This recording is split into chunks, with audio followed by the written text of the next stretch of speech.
जी तो अस्सलाम वालेकुम नाजरीन, और उम्मीद करता हूँ आप सब खैरियत से होंगे। और कनाडा की इमिग्रेशन के हवाले से आज नई अपडेट आई थी, सोचा आपके साथ भी शेयर कर दूँ।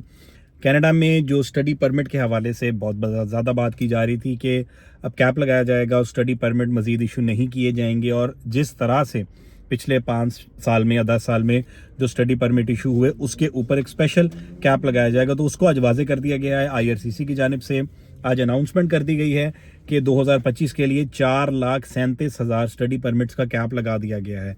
और नोट इसमें कर लें कि 4,37,000 का जो ये कैप है, इसके अंदर ग्रेजुएट स्टडी परमिट्स भी इन्वॉल्व हैं, किंडरगार्टन से लेके जो 12वीं जमात तक के स्टडी परमिट्स हैं वो भी इंक्लूडेड हैं। उसके अलावा जिन कुछ कैटेगरीज को प्रोविंशियल अटेस्टेशन लेटर और टेरिटोरियल अटेस्टेशन लेटर की एग्जेम्पशन है वो भी इसमें शामिल हैं। और जो गवर्नमेंट की तरफ से कोहोर्ट ग्रुप्स या कुछ कनाडा की जो कैनेडियन गवर्नमेंट है उनकी तरफ से जो प्रायोरिटी ग्रुप्स हैं वो भी इसके अंदर शामिल हैं। तो ग्रेजुएट डिग्रीज़ के लिए अगर ये सारे 4,37,000 का इसमें कैप लग गया है, तो आप इमेजिन कर सकते हैं, मैं आपको आगे बताऊंगा कि ग्रेजुएट डिग्री के लिए सिर्फ चंद हज़ार जो स्टडी परमिट्स है वो इस साल इशू किए जाएंगे। जो IRCC की डिटेल्स आई हैं इसके मुताबिक ये वाजे किया गया है कि पिछले साल के मुकाबले में 10% का ये रिडक्शन है। पिछले साल 2024 में जितने स्टडी परमिट्स इशू किए गए थे उससे 10% के रिडक्शन के बाद इस दफ़ा 4,37,000 किए गए हैं। और ओवरऑल जिसमें रिडक्शन है जो 3 साल के अंदर कैनेडियन गवर्नमेंट की तरफ से अनाउंस की गई है जो लेके आनी है, ताकि जो इमिग्रेशन का सिस्टम है उसको बैलेंस किया जा सके, जो हाउसिंग क्राइसिस है उसको केटर किया जा सके, जो इन्फ्लेशन के इश्यूज हैं उनको देखा जा सके। तो ओवरऑल रिडक्शन 40% की है। और पिछले साल के मुकाबले में 2025 के जो स्टडी परमिट्स का ये नया अपडेट आया है, इसमें 10% का रिडक्शन है।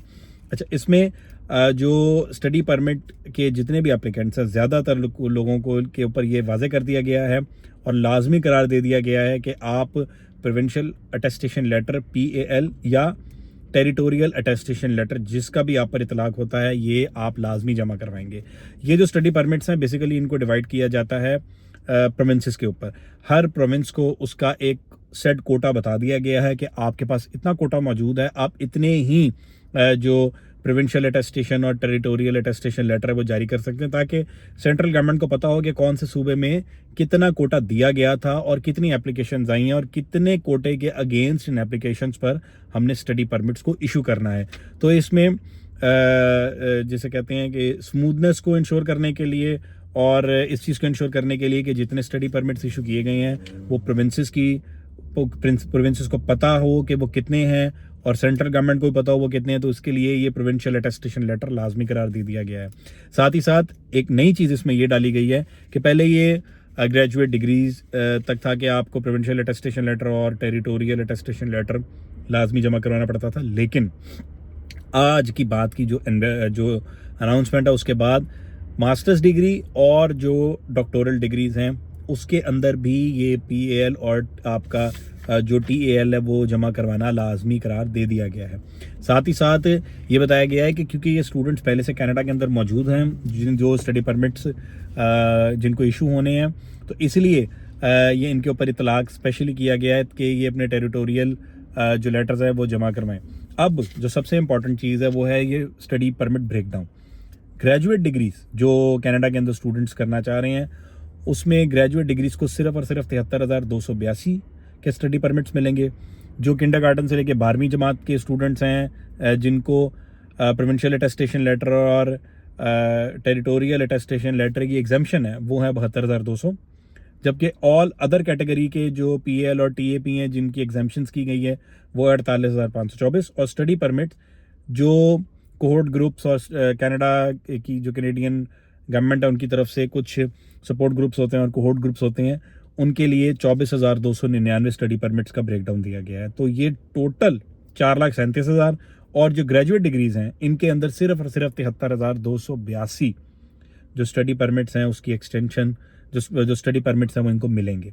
अब ये वाजे किया गया है कि जो डेजिग्नेटेड लर्निंग इंस्टीट्यूशंस हैं ये अब इनके लिए लाजमी करार दे दिया गया है कि ये पार्टिसिपेट करेंगे स्टूडेंट कंप्लायंस रिपोर्टिंग में।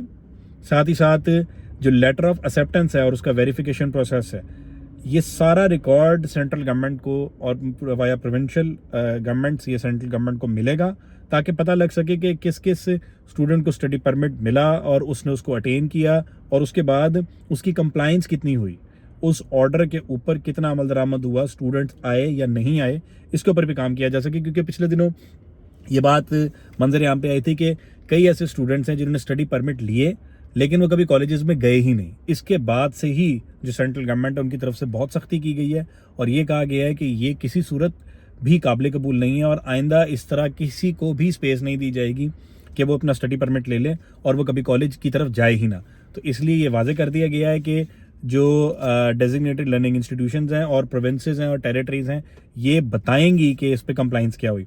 और अगर ये भी वाजे किया गया है कि अगर आपका जो डेजिग्नेटेड लर्निंग इंस्टीट्यूशन है वो ये रिपोर्टिंग करने में नाकाम रहता है और गवर्नमेंट को नहीं बता सकता या नहीं बताता कि एग्जैक्टली पोजीशन क्या है, तो उनका जो डीएलआई का जो स्टेटस है वो 1 साल के लिए सस्पेंड कर दिया जाएगा और वो 1 साल के लिए किसी भी इंटरनेशनल स्टूडेंट को एक्सेप्ट नहीं कर सकेंगे।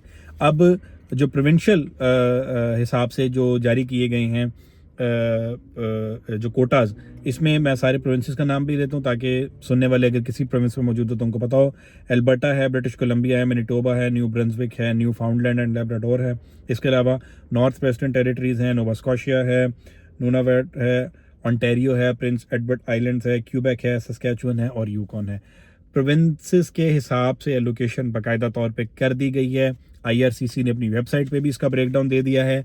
किसी स्टूडेंट ने अपने स्टडी परमिट के हवाले से अपने प्रोविंस के हवाले से जाके उसको वेरीफाई करना है कि वो किस में फॉल करता है, आया वो अपनी स्टडी परमिट वहाँ से अचीव कर सकेगा नहीं कर सकेगा, वो आईआरसीसी की वेबसाइट के ऊपर भी देख सकता है। और जो उसके प्रोविंशियल और जो उसकी टेरिटरी में पढ़ने वाले डेजिग्नेटेड लर्निंग इंस्टीट्यूशंस हैं उनको भी ये वाजे कर दिया गया है कि डेजिग्नेटेड कोटा के हिसाब से ही आप ये लेटर्स जारी करेंगे जिनकी एक्सेप्टेंस होगी और वो स्टडी परमिट्स उन स्टूडेंट्स को जारी किए जाएंगे। साथ ही साथ जो इसमें एक और इम्पॉर्टेंट पॉइंट है उसमें ये भी बताया गया है कि पहले ये होता था कि जो पिछले साल के कोटा बचा होता था तो प्रोविंसेस, टेरिटरीज और जो डेजिग्नेटेड लर्निंग इंस्टीट्यूट्स हैं वो पिछले साल का कोटा इस्तेमाल कर लेती थी कि पिछले साल के इतने स्टूडेंट्स हम नहीं ले पाए थे तो अब इस साल हमें उनके साथ ऐड करके नए स्टूडेंट्स को लाने की इजाज़त दी जाए। इस पर भी पाबंदी लगा दी गई है। अब गुज़िश्ता साल का जो अनयूज्ड कोटा है वो एलोकेशन किसी सूरत नहीं होगी और ये भी बाकायदा तौर पे